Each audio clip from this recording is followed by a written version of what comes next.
The opening exhibition of the new Whitney Museum is called America's Hard to See. And it's divided into 23 chapters that span 115 years of history as seen through the Whitney's collection. Every section, I think, is quite different, and that's what we wanted to do.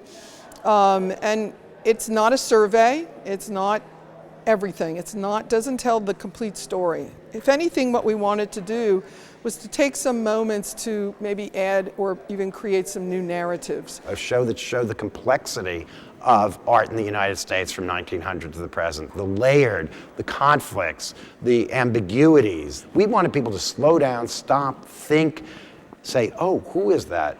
Wait, this work was done before that work? Oh my God, I've never heard of this artist before. But this is really a great piece, and what a surprise, how fresh. There is one called Fighting with All Our Might that looks at a lot of the political activism of artists working in the 1930s, looking at lynchings in the South or the crash of the Depression, World War II, but doing it through these expressive ways, photography, prints, painting, Ben Shaw's portrait of Sacco and Vanzetti.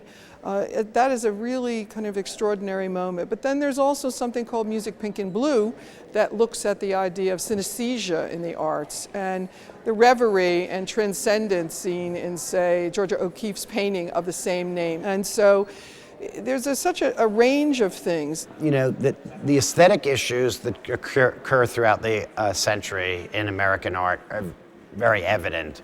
But what I like is throughout this exhibition, the political and social issues become really connected to what's going on here, because artists are always connected to their time. And I love what the curators have done, have put forward a number of chapters. There's a whole section dealing with the 60s and the politics of the 60s.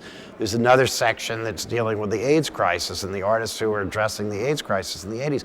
So the idea that art is not just about what looks good or what's beautiful or the developments of notions of subject matter or form, but really about content, and that kind of marriage of content of import as well as with aesthetic ideas is something that, you know, I think is very, very meaningful and very important. I think a lot of people were concerned and worried, would this still be the Whitney if it wasn't in the Breuer building? The Whitney is not a building, it's an idea.